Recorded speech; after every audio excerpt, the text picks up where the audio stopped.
Empuraan directed by Prithviraj Sukumaran.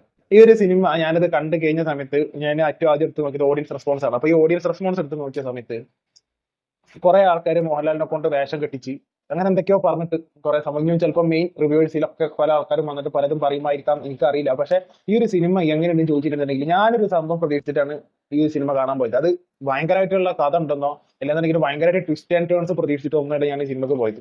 ഞാൻ ഈ സിനിമക്ക് പോയത് കൈയടിക്കുക, ആർപ്പ് വിളിക്കുക, അതായത് മോഹൻലാലിന്റെ ഒരു കംപ്ലീറ്റ് ഒരു എന്റർടൈൻമെന്റ്, അല്ലെങ്കിൽ മോഹൻലാലിന്റെ ലീഡ് റോൾ ആയിട്ട് ഒരു നായകനായിട്ട് വരുന്ന ഒരു കംപ്ലീറ്റ് ഒരു എന്റർടൈൻമെന്റ്, കുറെ കൈയടിച്ച് ആർപ്പ് വിളിച്ച് എന്റർടൈൻഡ് ആവാൻ പറ്റിയ ഒരു സിനിമ ആവും എന്നുള്ള ഒരു ഇതിലാണ് ഞാൻ സിനിമ കാണാൻ പോയത്.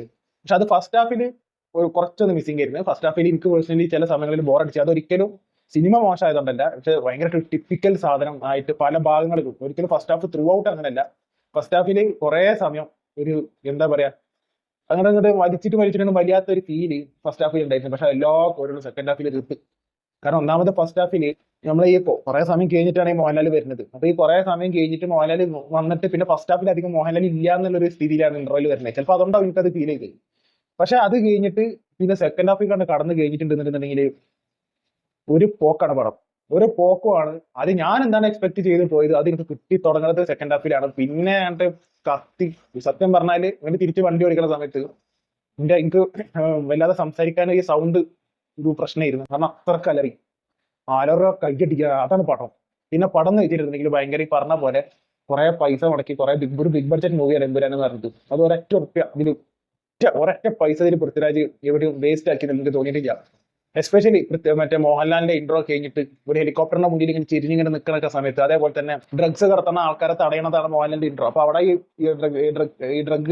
ഡ്രഗ്സ് കാർട്ടൽ എന്ന് പറഞ്ഞിട്ടുള്ള ഈ ഗ്യാങ് ഉണ്ടാവുമല്ലോ, ഭയങ്കര കഞ്ചാവ് അതും മയക്കുമരുന്നൊക്കെ കച്ചവടം ചെയ്യുന്ന ആൾക്കാർ. അപ്പൊ ഇവരെ മറ്റേ തടയാനില്ല, ഇവരെ പിടിക്കാൻ ഇതിൽ മോഹൻലാൽ വരുന്നുണ്ട്. അപ്പൊ മോഹൻലാൽ വരുമ്പോൾ സ്പോയിലർ ഒന്നല്ല, പക്ഷെ മോഹൻലാൽ ഇങ്ങനെ അങ്ങോട്ട് തിരിഞ്ഞു നിന്നിട്ട് ഹെലികോപ്റ്റർ ഇങ്ങനെ പൊന്തി വരുന്ന ഒരു സീനും, പിന്നെ ഈ വില്ലന്മാർക്ക് അറിയില്ല എവിടുന്ന വീട്ടിൽ വരുന്നുണ്ടല്ലോ. അപ്പൊ ഒരു ഹെലികോപ്റ്റർ ഇങ്ങനെ വന്നിട്ട് ഇങ്ങനെ 3 ഹെലികോപ്റ്റർ ഇങ്ങനെ വന്ന് ഇങ്ങനെ ഇവരിങ്ങനെ ബ്ലോക്ക് ചെയ്തിട്ടൊക്കെ സീന് കാണുമ്പോൾ സത്യം പറഞ്ഞാൽ ഒരു മലയാള സിനിമയാണോ ഞാൻ കാണുന്നത് വരെ അത്ഭുതപ്പെട്ടു പോയി. അങ്ങനത്തെ ഫ്രെയിമാണ് ഒന്നാമത് ഓരോ ഷോട്ടിൽ ഇതിൽ പൃഥ്വിരാജ് വെച്ചിട്ടുള്ളത്.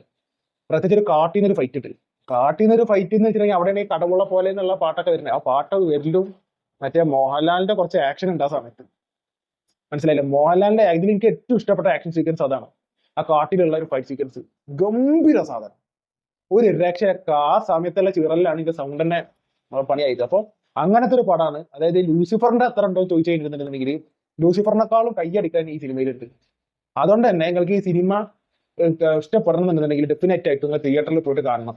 അതല്ലാതെ നിങ്ങളിത് ഫോണിൽ ഇരുന്നിട്ട് കാണാൻ നിൽക്കുകയാണെന്നുണ്ടെങ്കിൽ ലൂസിഫറിന്റെ ഒരു 1-2 പടി ബാക്കിലായിട്ട് എമ്പുരാൻ നിങ്ങൾക്ക് തോന്നുള്ളൂ. പക്ഷെ അത് തിയേറ്ററിൽ പോയി കാണുന്ന സമയത്ത് നിങ്ങൾക്ക് ശരിക്കും അത് ഫീൽ ചെയ്ത് അറിയാൻ പറ്റും, these movie is better than Lucifer.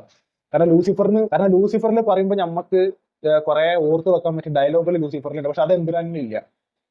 അത് നിങ്ങൾക്ക് കുറവാണെന്നുണ്ടെങ്കിൽ കുറവാക്കാം. പക്ഷെ ഞാൻ ഈ പറഞ്ഞ പോലെ ഞാൻ സിനിമ കാണാൻ പോണ സമയത്ത് ഞാൻ എന്റർടൈൻഡ് ആവണം. അത് ഏത് രീതിയിലാണ്, ഫീൽ ഗുഡ് മൂവി ആണെന്നുണ്ടെങ്കിലും ഒരു ആക്ഷൻ മൂവി ആണെന്നുണ്ടെങ്കിലും ഇനിയിപ്പോ മാർക്കോ പോലത്തെ ഒരു വയലൻസ് മൂവി ആണെന്നുണ്ടെങ്കിലും എന്താണ് ഇവർ പ്രൊവൈഡ് ചെയ്യുന്ന പറയുന്നത് ആ സാധനം കിട്ടുവാണോ, മനസ്സിലായില്ല. ഇവിടെ പൃഥ്വിരാജ് പറഞ്ഞ സംഭവം പാലിച്ചു എന്നുള്ള അല്ലാതെ ഇപ്പൊ ഇതിൽ വേറെ ഒന്നും പറയാനില്ല. പിന്നെ ഇതിൽ പെർഫോമൻസിന്റെ കാര്യം പീക്ക് വരുമ്പോൾ ഞാനൊരു അണ്ടർ റേറ്റഡ് ആയിട്ടുള്ള ഒരാളെ പറയണത്, മറ്റേ നടിന്റെ പേരറിയില്ല. ഇതിന് ഒരു നമ്മൾ ഈ ട്രെയിലറിലൊക്കെ ഞാൻ സ്ക്രീൻഷോട്ട് ഇവിടെ എവിടെയെങ്കിലും ഞാൻ കാണിക്കാം. ട്രെയിലറിൽ ഒരു പെണ്ണുണ്ട്, ആ പെണ്ണിന്റെ ലുക്ക്, സ്ക്രീൻ പ്രസൻസ് ഈ സിനിമയിലേക്ക് ഇടുമായിരുന്നു. കുറെ സമയമില്ല, കുറച്ച് സമയമുള്ളൂ, പക്ഷെ ഗംഭീര സ്ക്രീൻ പ്രസൻസ് ചെയ്യുന്നു. സാധാരണ നടികൾ വരുമ്പോൾ ഈ സ്ക്രീൻ പ്രസൻസ് പൊതുവെ കിട്ടലില്ല. ഈ പെണ്ണിന്റെ ഒന്നാമത് പെണ്ണിന് നടത്താൻ കണക്ക് കറക്റ്റ് ഒരു മിലിറ്ററി, ആ തോക്ക് പിടിച്ചിട്ട് പോകുന്നതും വേറെ കറക്റ്റ് ഒരു മിലിറ്ററി, മനസ്സിലായില്ല. അപ്പൊ ഒരു പിന്നെ ഈ പറഞ്ഞ പോലെ ലുക്കും സ്ക്രീൻ പ്രസൻസ് ഒക്കെ വരുമ്പോൾ എന്തായാലും കുറെ ആൾക്കാരെ ശ്രദ്ധ പിടിച്ച് പറ്റിയിട്ടുണ്ടായിരുന്നു നടി. ട്രെയിലറിൽ തന്നെ കുറെ ആൾക്കാരെ ശ്രദ്ധ പിടിച്ച് പറ്റിയിട്ടുണ്ട്. അപ്പൊ വലിയ അത്ഭുതമൊന്നല്ല. പിന്നെ പൃഥ്വിരാജിന്റെ എൻട്രി ലൂസിഫർ പോലെ തന്നെ കുറെ കഴിഞ്ഞിട്ടാണ് മോഹൻലാലും വന്ന് ഒന്നാമത് മോഹൻലാൽ വരുന്ന കുറെ കഴിഞ്ഞിട്ടാണ്, അവിടുന്ന് കുറെ കഴിഞ്ഞിട്ടാണ് പൃഥ്വിരാജിന്റെ എൻട്രി. പിന്നെ ഞാൻ ബാക്കിയുള്ളവരൊന്നും പറഞ്ഞില്ല, ടോവിനോന്റെ ബാക്കിയുള്ളവരുടെ കാര്യങ്ങളൊന്നും പറഞ്ഞില്ല. പിന്നെ സാനിയ എന്തോ ഒരു 5-6-7 സീൻ എന്തുണ്ട്. പക്ഷെ മഞ്ജു വാര്യർ ഇതിൽ സ്കോർ ചെയ്തിട്ടുണ്ട്. മഞ്ജു വാര്യർ ലൂസിഫറത്തെ പോലല്ല, അതിന് ലൂസിഫറിൽ കൈയടിക്കാനൊന്നും ഇല്ല മഞ്ജു വാര്യറിന്റെ ക്യാരക്ടറിന്. പക്ഷെ ഇതിൽ കൈയടിക്കാനുള്ള സാധനങ്ങളുണ്ട്. ഇനിയിപ്പോ അത് പെണ്ണാണ് മഞ്ജു വാര്യറാണെന്ന് പറഞ്ഞിട്ട് കൈയടിക്കാതിരിക്കോ തിയേറ്ററിലുള്ളവരെന്നുള്ള എനിക്കറിയില്ല. പക്ഷെ ഞാൻ പോയ ഷോയില് മഞ്ജു വാര്യറിന് നല്ല കയ്യടി ഉണ്ടായിരുന്നു. ഇൻട്രോക്കല്ല, പക്ഷെ അത് കഴിഞ്ഞിട്ട് മഞ്ജു വാര്യറിന്റെ കുറച്ച് സാധനങ്ങൾ ഒരു സെക്കൻഡ് ഹാഫ് അവസാനിക്കാൻ നേരത്ത് ഒരു സംഭവം ഉണ്ട്. പിന്നെ എല്ലാവർക്കും അറിയേണ്ട കാര്യം എന്താണെന്ന് വെച്ചിട്ടുണ്ടെങ്കിൽ ഒരു ക്യാമിയോ റോൾ ഉണ്ടെന്നാണ്. ഒരു മെയിൻ വില്ലനായിട്ട് ഇല്ലാതെ നെക്സ്റ്റ് വില്ലനായി ലൂസിഫർ 3 വരുന്നുണ്ടല്ലോ. അതൊക്കെ ആദ്യം തന്നെ പറഞ്ഞു വെച്ചാണ് ഇത് ഈ ഒരു ഫ്രാഞ്ചൈസി 3 പാർട്ട് മൂവി ആവുന്നുള്ളത്. അപ്പൊ ആ മൂന്നാം ഭാഗത്തേക്കുള്ള ആ ലീഡ് ചെയ്യണ സമയത്ത് ഒരു കിടിലം വില്ലൻ വരുന്നുണ്ട്. അത് നിങ്ങൾക്ക് അറിയണ ആളാവോ ഇല്ലേ എന്നുള്ളത് എനിക്കറിയില്ല. എനിക്ക് നല്ല അറിയുന്ന ഒരാളാണ്. അത് ഞാനൊന്നും പറഞ്ഞില്ല, അത് പറഞ്ഞു കഴിഞ്ഞിട്ടുണ്ടെങ്കിൽ ഒരു ത്രില്ല് പോകും. പിന്നെ അതേപോലെ തന്നെ ഈ സിനിമയിൽ ഞാൻ നേരത്തെ പറഞ്ഞ പോലെ ട്വിസ്റ്റ് ആൻഡ് ടേൺസ് പ്രതീക്ഷിക്കരുത്. എല്ലാം എന്നുണ്ടെങ്കിൽ ഭയങ്കര ഒരു കണക്ഷൻ ഉള്ള ഒരു മൂവിയാണ് പ്രതീക്ഷിക്കരുത്. ഈ സിനിമ ഉണ്ടാക്കി വെച്ചിരിക്കുന്നത് ആൾക്കാർക്ക് ഉറങ്ങി കിടക്കണ ഒരു സിനിമത്തിനെ ഉണർത്തി എണീപ്പിക്കുക എന്ന് പറഞ്ഞ പോലെ ഉറങ്ങി കിടക്കണ മോഹൻലാലിനെ ഒരു ഗംഭീര ഒരു സംഭവത്തേക്ക് കൊണ്ടുവന്നിട്ട് അതിൽ മോഹൻലാലിന് സ്കോർ ചെയ്യാനുള്ള സംഭവങ്ങൾ ഇട്ട് കൊടുക്കുക, ഫാൻസിനെ ആഘോഷിക്കുക എന്നുള്ളൊരു ടാർഗറ്റ് മാത്രമേ ഒരു സിനിമക്കുള്ളൂ. അപ്പോൾ അതിന്റെ അപ്പുറത്തേക്ക് ഒരു ഭയങ്കര എന്താ പറയാ കണ്ണ് തള്ളി നിന്നോ ചോദിച്ചു കഴിഞ്ഞാൽ കണ്ണ് തള്ളിയാൻ നിന്നിട്ടുണ്ട്. ഇതിൽ വരുന്ന ഓരോ ഷോട്ടും കാര്യങ്ങളൊക്കെ വരുന്ന സമയത്ത് ഗംഭീര, ഞാൻ പറഞ്ഞ എനിക്ക് മനസ്സിലായില്ല. പിന്നെ പൃഥ്വിരാജിന്റെ ഡയറക്ഷന് ഇത് മോഹൻലാലിനെ വെച്ചിട്ടുള്ള മൂന്നാമത്തെ സിനിമയാണ്. ആകെ 3 പടം പൃഥ്വിരാജ് സംവിധാനം ചെയ്തിട്ടുള്ളൂ. പക്ഷെ ഇന്ന് 100-200 പടം എടുത്ത് കഴിഞ്ഞിട്ട് ഇങ്ങനത്തെ ഷോട്ട് ആര് വെക്കും എന്നുള്ളതാണ് കാര്യം. കാരണം ആ ഒരു ഞാൻ പറഞ്ഞ ഈ കാട്ടിത്തെ ഫൈറ്റില് ഒരു ഫാസ്റ്റ് ആയിട്ടുള്ള ക്യാമറ മൂവ്മെന്റ് ഉണ്ട്. അത് നിങ്ങൾക്ക് കാണുന്ന സമയത്ത് നിങ്ങൾക്ക് മനസ്സിലാവും, ഗംഭീരമായിരുന്നു. പിന്നെ മോഹൻലാലിന്റെ ഫ്ലെക്സിബിലിറ്റി ആ ഒരു ഫൈറ്റ് സീക്വൻസിൽ നമുക്ക് മനസ്സിലാവുന്നുണ്ട്. മനസ്സിലായില്ലേ? പിന്നെന്ന് വെച്ചിട്ടുണ്ടെങ്കിൽ എനിക്ക് ആകെ പോരാൻ തോന്നിയത് ഫസ്റ്റ് ഹാഫ് കുറച്ചും കൂടെ സ്പീഡിൽ കാര്യങ്ങൾ പറഞ്ഞു പോയിരുന്നു എന്നുള്ളതാണ് എനിക്ക് ആകെ ഉള്ളൊരു പോരായ്മയായിട്ട് തോന്നിയത്. കാരണം ഫസ്റ്റ് ഹാഫിൽ ഒരു ടിപ്പിക്കൽ സാധനമാണ്. പിന്നെ ഈ പറഞ്ഞ പോലെ എവിടേക്കോ കഥ അങ്ങനെ സ്റ്റക്കായി നിൽക്കുന്ന ഒരു ഫീല് ഫസ്റ്റ് ഹാഫിൽ കുറെ സമയത്ത് എനിക്ക് വന്നിരുന്നു. അപ്പൊ ഓബിയസ്ലി സെക്കൻഡ് ഹാഫ് ഇനിയിപ്പോ ഇങ്ങനെ തന്നെ ആവുമോ എന്നുള്ളൊരു പേടി ഉണ്ടായിരുന്നു. പക്ഷെ ഒരിക്കലും സെക്കൻഡ് ഹാഫ് അങ്ങനെ ഇല്ലായിരുന്നു. മനസ്സിലായില്ല? അപ്പൊ എനിക്ക് ഈ സിനിമ മൊത്തത്തിൽ ടെക്നിക്കലി കിഡിനാണ്. ടെക്നിക്കലി ഈ സിനിമ എന്ന് വെച്ചിട്ടുണ്ടെങ്കിൽ മലയാളത്തിൽ ഇങ്ങനെ സിനിമ ടെക്നിക്കലി ഇത്ര നന്നായിട്ട് പടം വന്നിട്ടില്ല.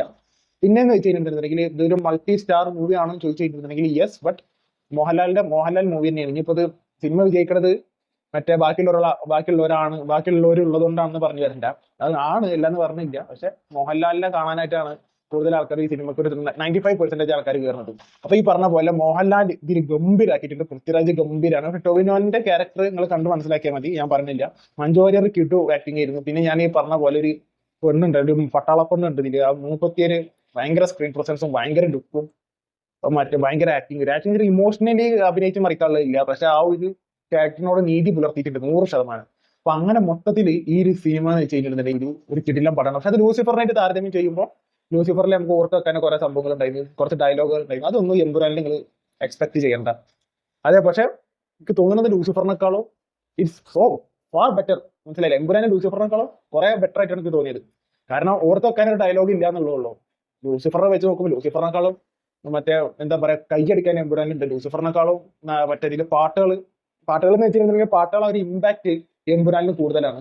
പിന്നെ എന്ന് വെച്ച് കഴിഞ്ഞിട്ടുണ്ടെങ്കിൽ ഈ ഒരു സിനിമ നമ്മളെ സ്റ്റാർട്ട് ചെയ്യുന്ന സമയത്ത് തന്നെ അതിലെ ഒരു സിഗ്നേച്ചർ സോങ് ഉണ്ടല്ലോ, എമ്പുരാനെ എന്ന് പറഞ്ഞിട്ട് ചീറന്ന പാട്ട്, അത് ഈ സ്റ്റാർട്ടിങ്ങിൽ തന്നെ ഇടുന്നുണ്ട്. അപ്പൊ സ്റ്റാർട്ടിങ്ങിൽ തന്നെ ഇടുമ്പോൾ തന്നെ കയ്യടി ഇടുന്ന പൊളയും. അതായത് ഒരു പാട്ടിന് വരെ ഈ സിനിമക്ക് ഫാൻസ് ഉണ്ടാക്കി എടുക്കാൻ വേണ്ടി സാധിച്ചിട്ടുണ്ട്.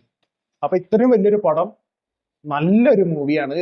ഇത് ഇനിയിപ്പോ ഞാൻ പറയാം ഡീഗ്രേഡിങ്ങും സംഭവങ്ങളൊക്കെ സംഭവിക്കുകയാണെന്നുണ്ടെങ്കിൽ ഇനി അതും കേട്ടിട്ട് മൂഞ്ചാൻ നിൽക്കണ്ട. അതായത് ഈ ഒരു സിനിമ നിങ്ങൾക്ക് എന്റർടൈൻമെന്റ് ആണ് മുഖ്യം എന്നുണ്ടെന്നുണ്ടെങ്കിൽ ഈ ഒരു സിനിമക്ക് നിങ്ങൾക്ക് പോകും. അതല്ലാതെ ഇമോഷണലി ഭയങ്കര കണക്റ്റഡ് ആവുക, അതല്ലാന്നുണ്ടെങ്കിൽ മറ്റേ വേറെന്താ കുറെ എന്താ പറയാ തൊടുമ്പോത്തിനും പറക്കുക, അങ്ങനെ ആകാശത്ത് പോയിട്ട് നിൽക്കുക. ലൂസിഫറിന്റെ റീമേക്ക് ഒന്നുമില്ല, ഗോഡ് ഫാദർ. അങ്ങനെ ഉണ്ടെങ്കിൽ അത് കണ്ടാൽ മതി, ഗോഡ് ഫാദർ കണ്ടാൽ മതി.